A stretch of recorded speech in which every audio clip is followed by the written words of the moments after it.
Hey, I don't want to make a thing out of this, but can you put your mask back on? I'm not worried about the virus. I just don't want to look at you. 2, 3, 4. Da da ba ba beep ba ba. Stiddy doo da doo da da. Biddy ba ba beep ba ba. It's Wednesday. I'm in love. I got the signs mixed up. Hey, you never know what's gonna happen around here. Hey, I went to the comic shop today. Picks of the week. Ba da ba da ba da. Oh, I kind of wanted to start with the last. Who cares? So, this is the first.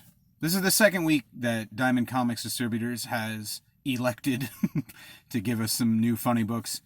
It's the first week that I think all publishers have stuff out there, and it's the lightest week I've had since this quarantine started.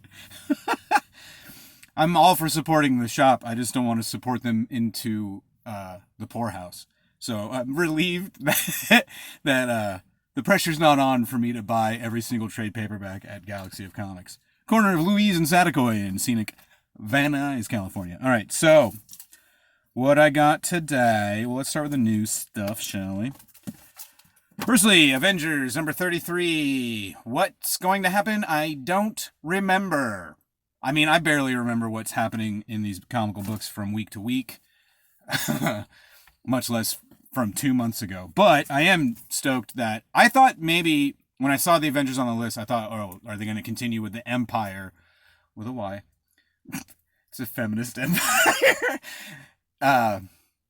Empire is supposed to be the big summer Marvel crossover event, or a big one anyway, and they had to bail on it almost immediately because of, I don't remember why, but so I thought they were going to be coming back into that full force, but it would appear this is the beginning of a new arc, The Age of Khonshu Part 1, which I am all for, because that means it's going to be a Moon Knight-centric story, which we haven't had a ton of in the Avengers. I feel like Moon Knight is I tend to like C-list characters a lot, and I think Moon Knight qualifies. I bought the 2 Epic collections that collect like this first 40 appearances or something like that, maybe more. The original stuff by Doug Monk and Bill Sienkiewicz. Sienkiewicz? Mwah! Monk's.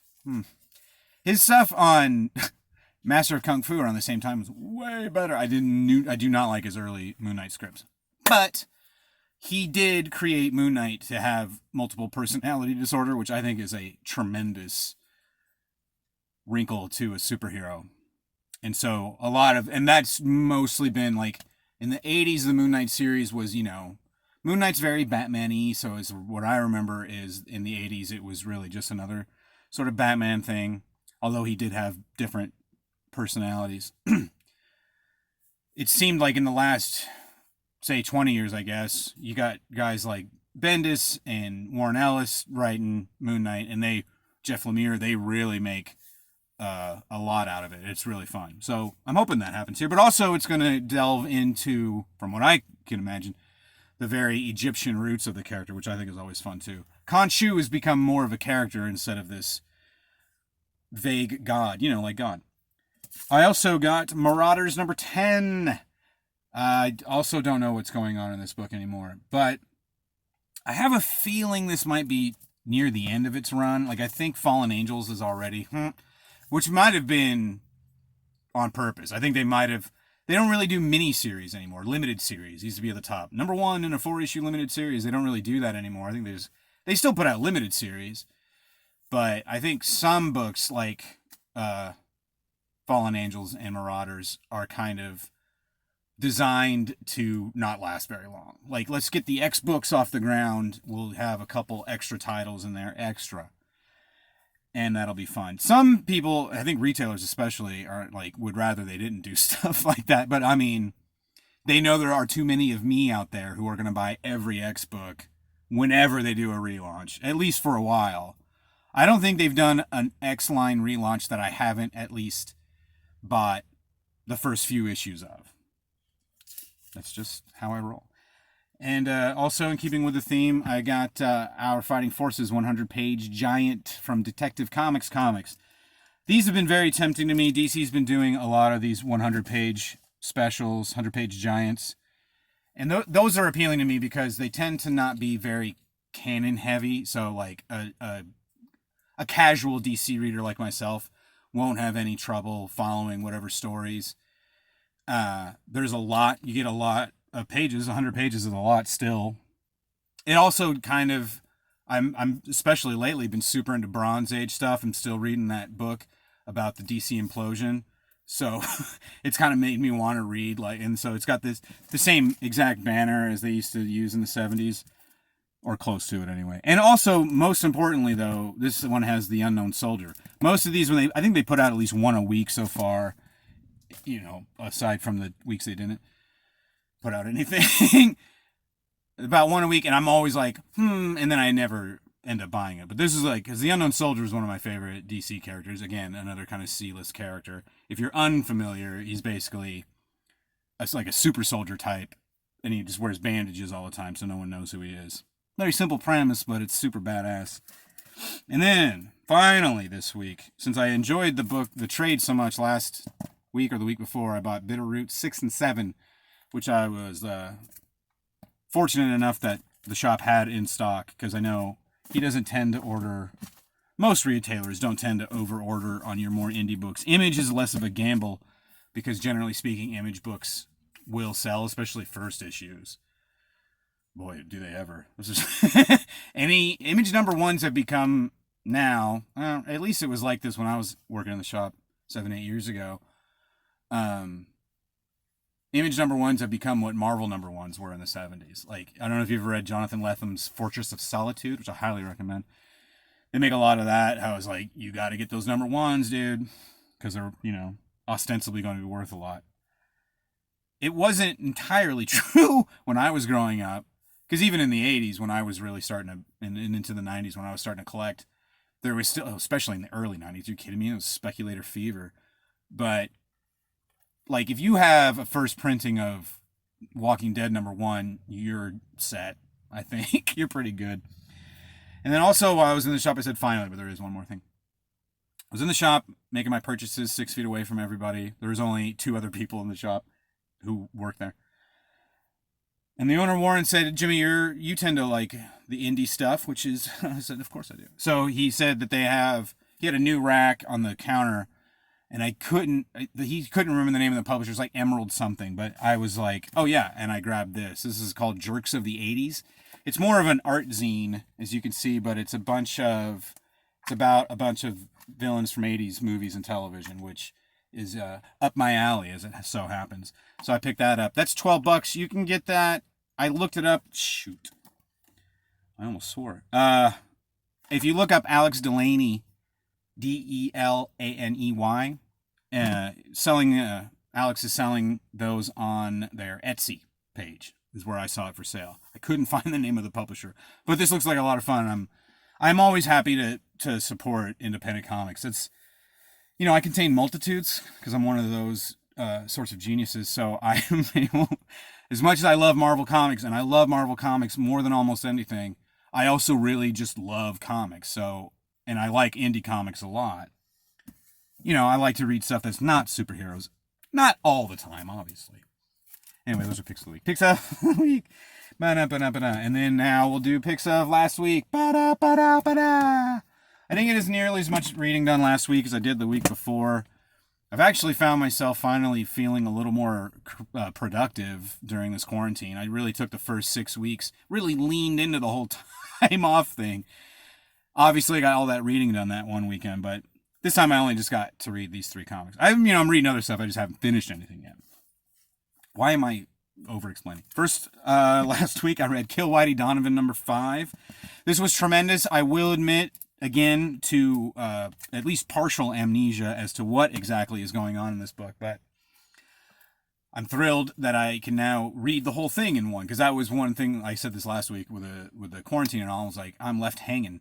Oh, and that reminds me too. Oh, I can't believe I forgot about this.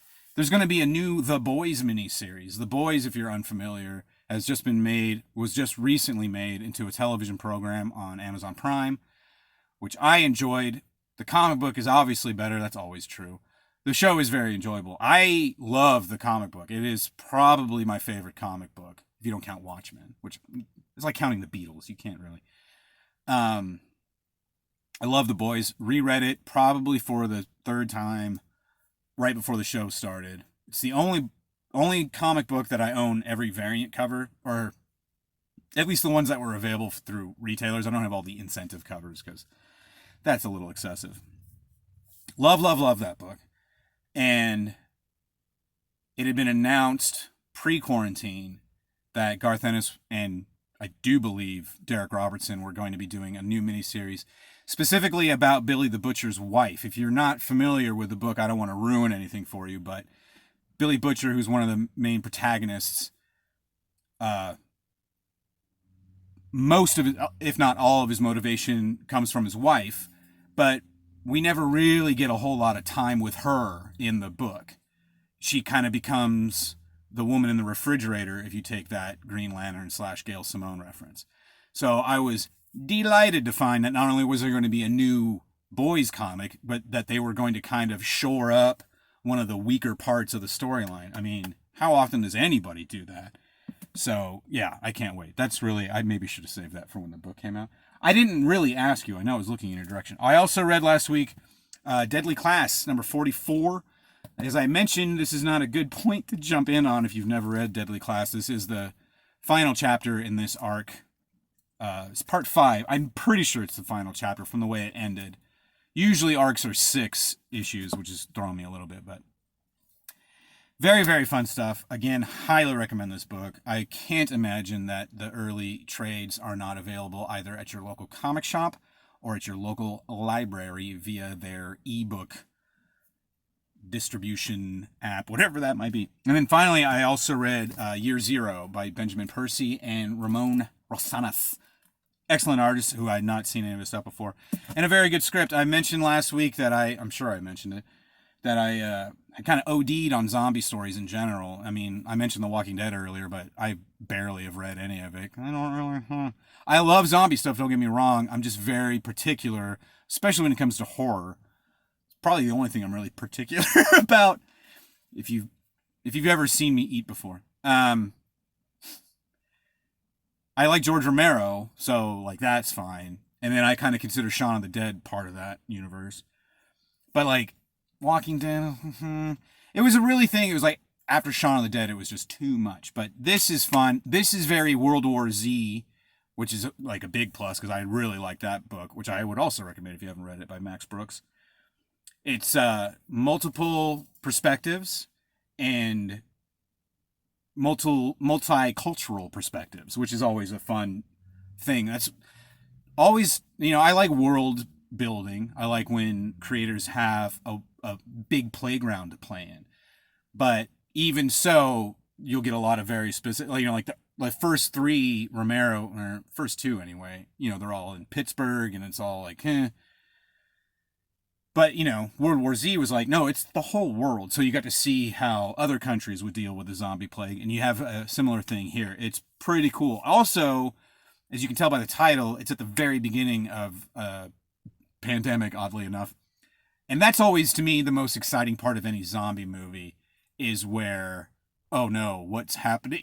Like, kind of between Act 1 and 2, that transition of like, shit is hitting the fan. I'm thinking specifically of the Dawn of the Dead remake, which, despite not being by George Romero and by Zack Snyder, I really love that movie. So, and that's the most exciting and scary part to me, is like when her husband tries to eat her face in Dawn of the Dead remake, if you've seen that. It's a good book.